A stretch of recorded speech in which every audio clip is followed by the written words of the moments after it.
Hello नमस्कार, स्वागत है मैथ्स पॉइंट पर।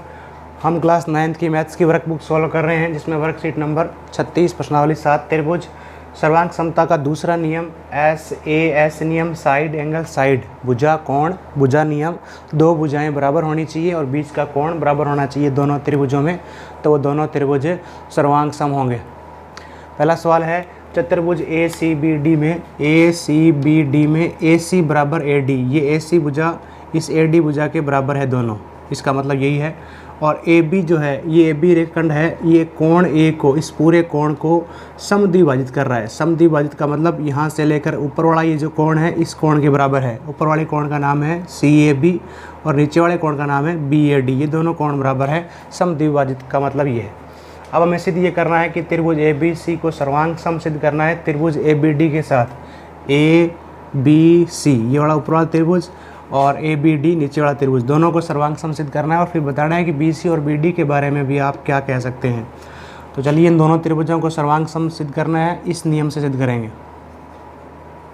तो त्रिभुज ए बी सी और दूसरा त्रिभुज कौन सा है, ए बी डी में सबसे पहले कोई एक भुजा बराबर होगी और जो भुजा बराबर हमें दे रखी है वो ये है। ऊपर वाले त्रिभुज की ए सी भुजा और नीचे वाले त्रिभुज की भुजा ए डी। ए सी बराबर ए डी ये हमें दिया है, तो ऐसे लिख लेंगे दिया है। फिर हमें लिखना है एक कोण। ऊपर वाले त्रिभुज का कोण हो गया सी ए बी और नीचे वाले त्रिभुज का कोण हो गया बी ए डी, ये हमें दिया है। और फिर एक और भुजा चाहिए और वो कौन सी भुजा है, ये उभयनिष्ठ ए बी।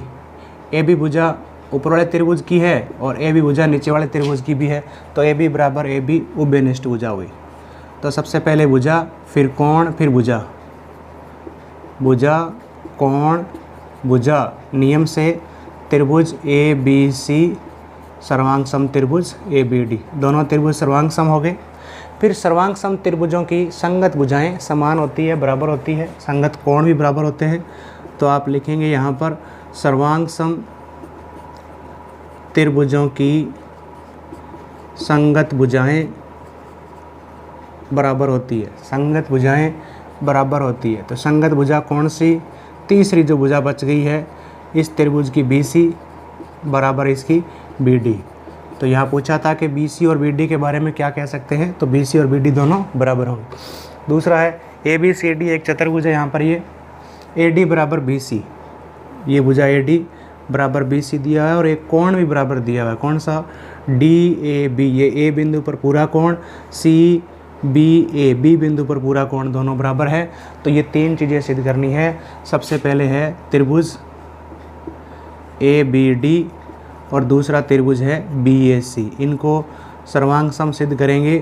तो इसमें सबसे पहले एक एक भुजा दोनों के बराबर होगी, वो हमें दे रखी है ए बी डी। ध्यान से देखें, ए बी डी ये त्रिभुज है और बी ए सी ये वाला त्रिभुज है। तो इस त्रिभुज की भुजा हो गई ए डी बराबर इस त्रिभुज की भुजा हो गई बी सी, ये हमें देखो दे रखा है। उसके बाद हमें लिखना है एक कोण और ये कोण भी बराबर हमें दिया हुआ है। इस ए बी डी त्रिभुज में कोण हो गया डी ए बी और बी एस सी का कोण हो गया C B A. D A B A बिंदु पर और सी बी ए बी बिंदु पर, ये दोनों कोण बराबर दिए हुए हैं। और उसके बाद हमें चाहिए एक और भुजा बराबर चाहिए और वो भुजा कॉमन है, कौन सी, ए बी। ये ए बी भुजा इस त्रिभुज की भी भुजा है ए बी और नीचे वाले त्रिभुज की भुजा भी ए बी है। तो ए बी बराबर ए बी और लिखेंगे उभयनिष्ठ। तो यहाँ पर पहले भुजा हो गई, फिर आपने कोण बराबर सिद्ध किया, फिर एक और भुजा बराबर सिद्ध करी। तो भुजा कोण भुजा गुणधर्म से त्रिभुज ए बी डी सर्वांग सम त्रिभुज बी ए सी। सेकंड पार्ट में सिर्फ इतना ही लिखना है कि सर्वांग सम त्रिभुजों की संगत भुजाएं बराबर होती है, ये चीज़ लिखनी है। सर्वांग सम त्रिभुजों की संगत भुजाएं बराबर होती है। तो संगत भुजा कौन सी हो गई, इसकी बी डी बराबर इसकी कौन सी हो गई, ए सी। बी डी बराबर ए सी, सेकेंड पार्ट सिद्ध हो गया।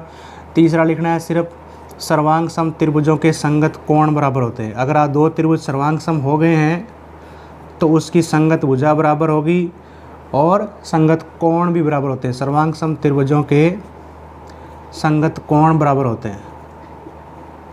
तो संगत कोण कौन सा लिखना है, ए बी डी, जो बी बिंदु पर बना है, बराबर नीचे वाले त्रिभुज में बी ए सी। तो ये तीसरा पार्ट भी सिद्ध हो गया है। एस नियम ध्यान रखना है, दूसरा नियम। नेक्स्ट क्वेश्चन है, एल और एम दो समांतर रेखाएं हैं और जिन्हें दो और समांतर रेखाएं हैं, ये पी और ये क्यू, ये प्रतिच्छेद कर रही है आपस में। तो हमें ये सिद्ध करना है त्रिभुज ए बी सी और दूसरा त्रिभुज सी डी ए, इन दोनों को सर्वांग समसिद्ध करना है। तो बहुत सिंपल, देखो ये दो समांतर रेखा है और ये एक तीर रेखा का काट रही है, तो ऐसे जड बन रहा है उल्टा, तो ये दोनों कोण बराबर होंगे। इस कोण को मैं लिख रहा हूँ 1 नंबर, इसको लिख देते हैं 2 नंबर, इस कोण को लिख देते हैं 3 नंबर, इसको लिख देते हैं 4 नंबर। तो 1 नंबर और 4 नंबर कोण बराबर होंगे, एकांतर कोण कहते हैं जिसे। और इस त्रिभुज में 2 नंबर कोण और इस त्रिभुज में 3 नंबर कोण होगा, क्योंकि ये भी समांतर रेखा है। यहाँ भी देखो जड बन रहा है, तो 2 नंबर और 3 नंबर कोण बराबर होंगे। और दोनों कोणों के बीच की भुजा AC इधर वाले त्रिभुज के लिए भी है और ये AC इधर वाले त्रिभुज के लिए भी है, उभयनिष्ठ है। तो दो कोण बराबर हो गई और बीच वाली भुजा उभयनिष्ठ है, वो बराबर हो गई है, तो दोनों त्रिभुज सर्वांग सम हो जाते हैं। तो आप लिखेंगे त्रिभुज ABC और दूसरा त्रिभुज जो सर्वांग सम सिद्ध करना है वो है CDA में। देखें आप, ABC का कौन सा कोण, 2 नंबर, ये किस कोण के बराबर है, 3 नंबर के बराबर। CDA में 3 नंबर कोण है ये, और ये है एकांतर कोण। जब दो समांतर रेखा को एक तिर्यक रेखा काटती है तो जड आकार में जो एकांतर कोण बनते हैं, चाहे उल्टा जड हो चाहे सीधा जड हो, वो बराबर होते हैं। 1 नंबर 4 नंबर 1 नंबर के साथ बराबर होगा, 4 नंबर कोण है इस ABC त्रिभुज में और 1 नंबर है CDA में, ये दोनों भी एकांतर कोण है, क्योंकि यहाँ भी जड बन रहा है। ध्यान रहे, जड जब बने तो भुजाएं समांतर होनी चाहिए दोनों। बीच वाली भुजा AC बराबर AC उभयनिष्ठ भुजा, ये कॉमन है। और अब कौन सा नियम लग गया, कोण भुजा कोण, कोण भुजा कोण गुणधर्म से त्रिभुज ABC सर्वांग सम त्रिभुज CDA, इति सिद्धम। यही हमें सिद्ध करना था कि त्रिभुज ABC और त्रिभुज CDA सर्वांग सम होगा।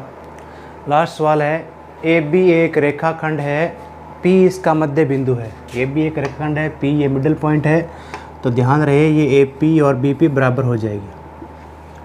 उसके बाद में D और E इस रेखाखंड AB के एक ही और 2 पॉइंट है, ऊपर है दोनों D और E। इस प्रकार है कि कोण BAD, त्रिभुज लिखा है वहाँ कोण कर लेना, कोण BAD A बिंदु पर बना कोण, और ABE ये B बिंदु पर बना कोण, ये दोनों कोण बराबर है। और कोण EPA बराबर कोण DPB, EPA P बिंदु पर कोण और दूसरा कोण है DPB P बिंदु पर, ये दोनों कोण बराबर है। तो हमें ये सिद्ध करना है कि त्रिभुज DAP ये वाला त्रिभुज हो गया, और EBP ये वाला त्रिभुज, इनको हमें क्या करना है, सर्वांग सम सिद्ध करना है। तो इसमें देख लेते हैं, त्रिभुज DAP और दूसरा त्रिभुज जो हमें सर्वांग सम सिद्ध करना है वो है EBP में। दोनों में क्या चीज़ें बराबर है वो देख लेनी है। DAP का A बिंदु पर बना कोण जिसका नाम DAP है, और इधर वाले त्रिभुज में B बिंदु पर बना कोण जिसका नाम है EBP, ये दोनों कोण बराबर है, दिया हुआ है, ये दोनों कोण बराबर है, दिया हुआ है। BAD लिखें या हम इसको DAP लिखें, कोण वही है ये बिंदु पर। इसी तरीके से ABE लिखें या इस कोण को EBP लिखें। ये त्रिभुज के अकॉर्डिंग नाम लिखा है, कोण सेम ही है, A बिंदु पर ये वाला कोण, B बिंदु पर ये वाला कोण। अच्छा, दूसरी एक भुजा बराबर सिद्ध करनी होगी, वो भुजा ये है AP बराबर BP। AP इस त्रिभुज की भुजा हो गई और BP इसकी हो गई। ये भी हमें दिया हुआ है, क्योंकि AB का मध्य बिंदु P है, तो AP और BP दोनों बराबर होगी।